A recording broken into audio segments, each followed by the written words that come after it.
The room was the epitome of perfection. The white walls practically shone with cleanliness. The slightly less white tile floor sparkled spotlessly. Even the fucking sheets seemed impervious to wrinkles, Weiss noted with disdain. She hated it. This impeccable, unbelievably tidy room that had become her prison cell. Of course, what could you expect when you were the president of the Schnee Dust Company? The machine that was always by her side softly beat to steady rhythm. Once upon a time not so long ago, she had found the noise comforting, a constant reminder that she was alive, still strong, still keeping on. But now it was a timer, a clock counting down what little time she had remaining. This one could be the last, it seemed to say, as the tone sounding again. Or this one. Or this one. She sighed, leaning back against the pillows arrayed behind her, staring up at the impossibly clean ceiling. It won't be long now, they had told her. They needn't have bothered. She knew. She could feel it, slowly spreading through her body, rendering everything behind it incapable of function. She knew she was almost at the end. She was so tired. Her affairs were in order. She had found, mentored, and prepared the next president of the company. He would do well, so she had no worries on that front. Her family, she had made peace with them, as much as she could given their strained relationship. Despite everything, in the end, she hoped she had managed to make her father proud. Her will was prepared, everything was in order. As far as ends go, it was neat and tidy. Why, Schnee was flawless, even in death. There was that word. The one she'd been trying to avoid thinking about. Death. She was dying.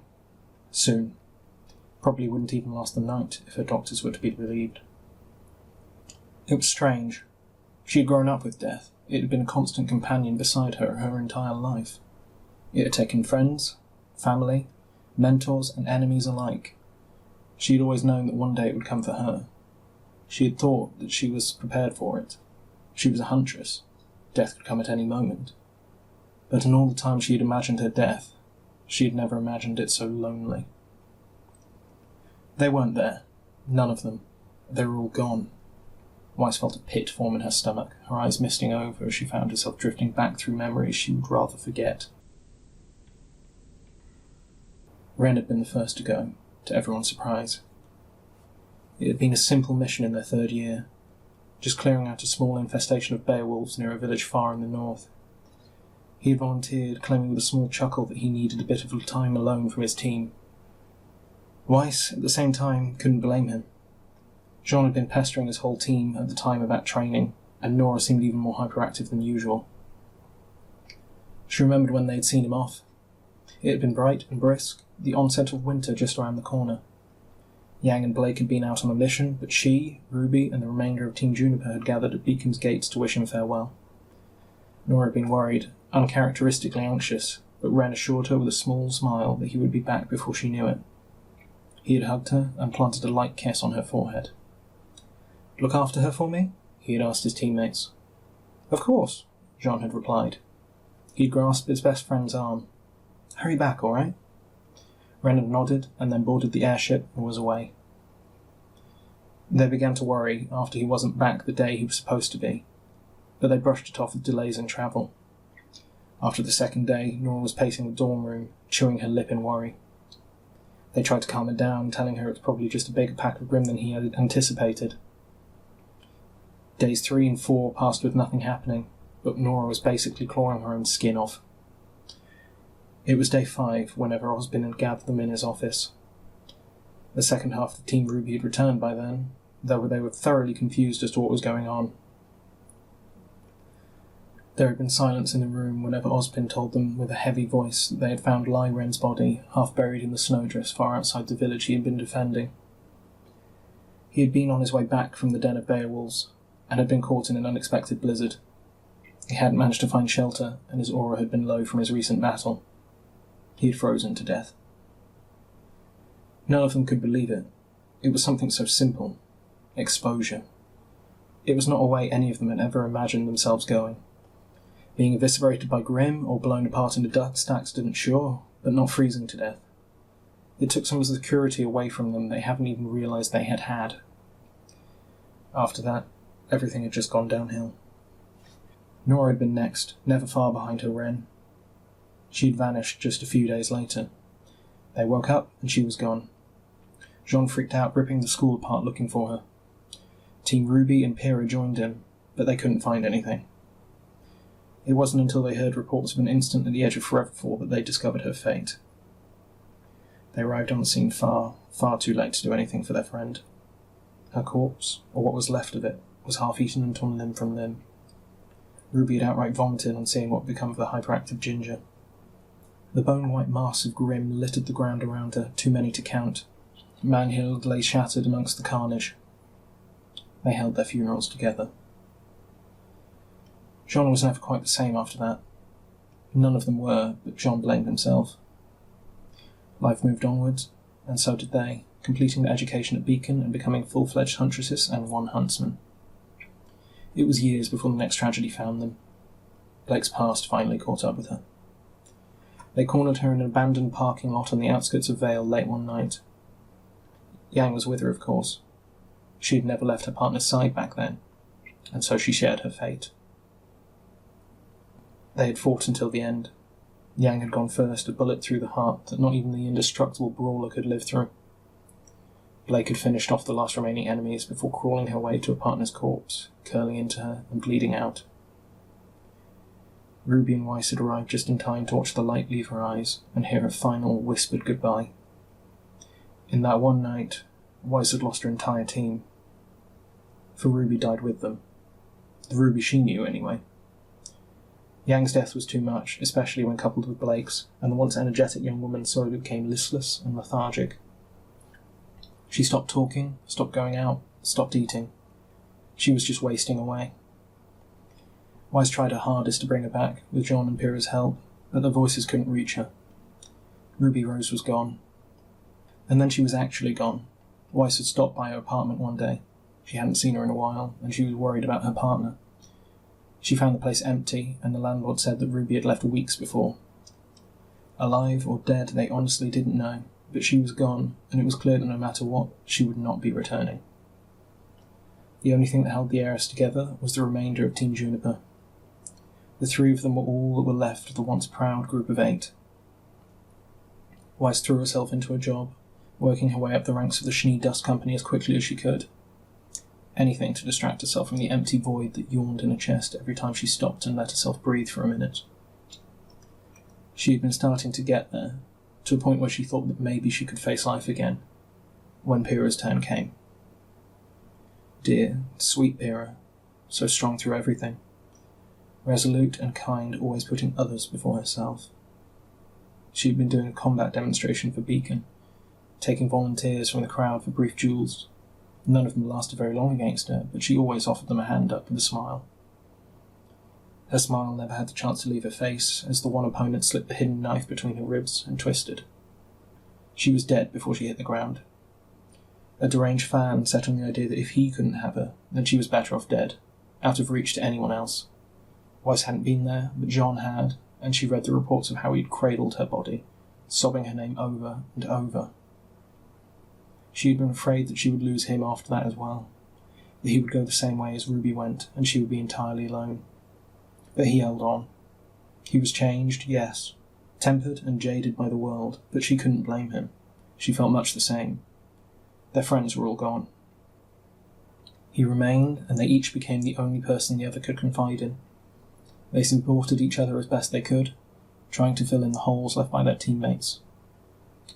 I miss them too, a soft voice said from beside her bed. She blinked, clearing away the tears clouding her vision. She hadn't heard him come in or take a seat, but she wasn't surprised by his presence. She didn't question how he knew what she was thinking about. She reached out a hand and he took it firmly, but gently. 2 deep blue orbs set in a handsome face, framed by shaggy blonde hair, watched her kindly. John, she greeted. Hello, Weiss. A small smile tugged at his lips. She turned her head, glancing at the clock on the bedside table. You were supposed to be here 15 minutes ago.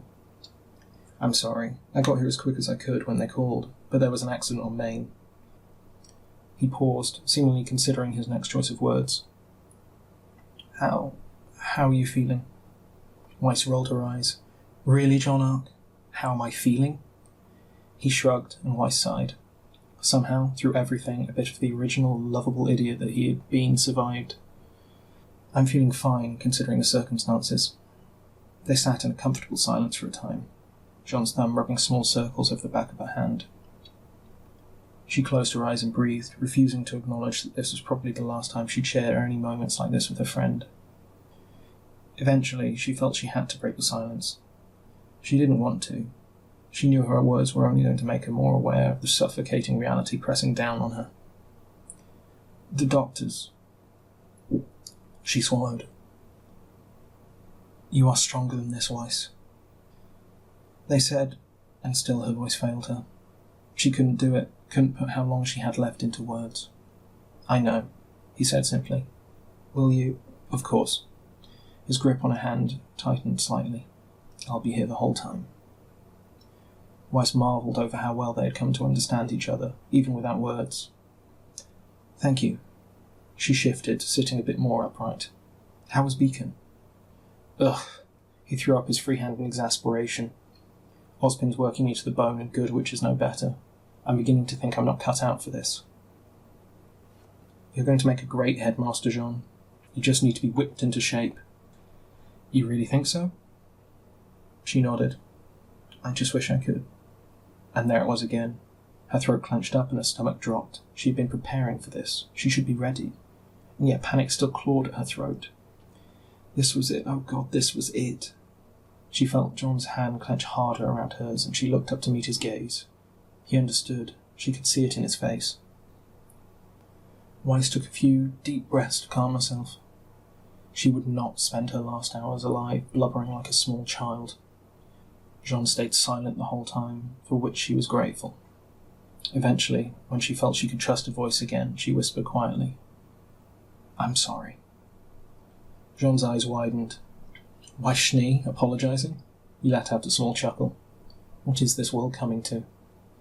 She shot him the coldest glare she could. I'm being serious here, you ass. So am I. What in remnant could you possibly be apologising for? The anger in her eyes melted away and she glanced at her lap, to their joined hands. I won't be able to hold up my end of the promise, she said. Oh. He closed his eyes, taking a deep breath. He hadn't expected her to bring that up, not now. He had already resolved that he couldn't think about anything after this meeting, anything after she was gone. He needed to be strong through this, for her. He couldn't let her worry about him. It's fine, I'll be all right. Her glare was back full force. Don't be an idiot, she hissed, causing him to flinch slightly. Her rage evaporated. I'm sorry, it's just... We swore to each other. After everyone else had gone, we swore we'd never leave the other alone. And now I'm about to do just that. John stared at her for a moment. Weiss, he began carefully, you have a terminal disease. I hardly think you can be blamed for that. She shook her head weakly. A tiredness was beginning to creep over her. She fought it, knowing that if she went to sleep, the chances of waking up again were incredibly slim. It doesn't matter. I shouldn't be leaving you alone. I know you. You won't be all right. You don't need to worry about me, John. I'm dying. Please, just let me have this. Her voice shook, and John's resolve crumbled a little. I need to make sure you're going to be all right, even if it's the last thing I do, she added with a watery smile. John tried to smirk, but he thought it probably came off as more as a grimace. And now she's joking. Must be Armageddon. Weiss suppressed a yawn and lightly pinched John's hand. They fell into another silence, and she could slowly feel herself beginning to slumber.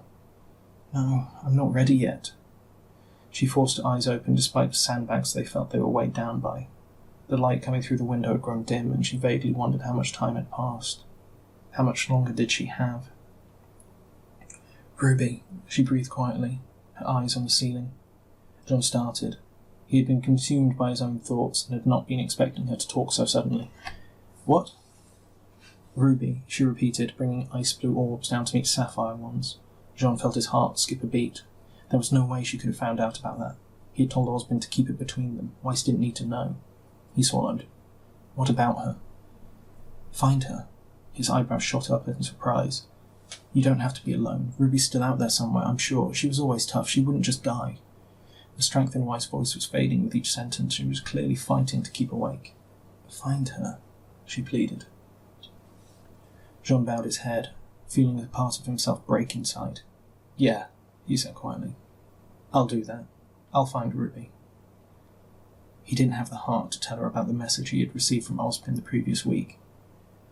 The one with the attached report that detailed a severed human arm his scouts had found in the woods outside an outlier town in Vale. With it had been copious amounts of blood that Ozpin had confirmed only 2 days previous belonged to Ruby Rose. There was no body, but they didn't need one. No one could survive that much blood loss. Good.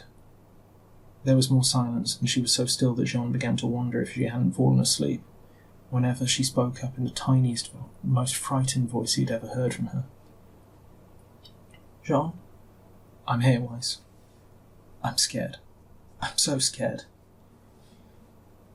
Jean blinked back the tears that threatened to spill. Strong arc for her. It's all right. I'll be right here. I won't leave you. He heard her inhale sharply, a small whimper spilling from her lips. He held her hand tighter. Sleep. Everything will be better when you wake up, I promise. She gave a barely noticeable nod, and Jean leaned forward, pressing his lips to her temple. Good night, Weiss. She took one final breath to prepare herself, knowing that this was it, and let unconsciousness take her. As she drifted off, she tried to whisper, Goodbye, Jean, but she didn't know if it actually came out. He was awakened by the gentle touch of a hand on his shoulder. His head snapped up, eyes open in an instant. Battle reflexes died hard. After gaining his bearings, he looked up into a pair of hazel eyes, half hidden by a pair of dark green glasses. Moonlight poured from behind the drapes across the window. Ozpin. The man wore the most sombre expression he had ever seen. It's time, Jean. The blonde-haired man turned his attention to the sleeping girl before him, his hand still clasped tightly around hers. It should be any minute now. As if on cue, the monitor beside her bed began to grow quieter with each successive beep.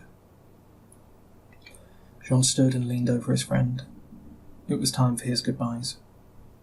Weiss, God, what did he even say? I don't know if you can hear me. I hope you can. He paused, gathering his thoughts. Thank you. For being with me all this time. For never leaving me alone. His voice caught, but he pushed through. Just a little more. For her. For everything. He brushed a small strand of hair from her face. When you see the others... He was losing it, and he knew it. He smiled weakly as the first tears dripped from the end of his nose onto her bedsheets. Could you pass along a message for me? Just tell them I miss them. And he broke as it crashed down on him. He was alone now, completely. No one left to be there and help him along. No one left to comfort him whenever the nightmare struck. Goodbye, Weiss. It was like she had been waiting. The noise from the heart monitor became one solid tone, and Weiss' was gone. Jean planted one final kiss on her forehead, squeezed her still warm hands one last time, and walked from the room without a glance back.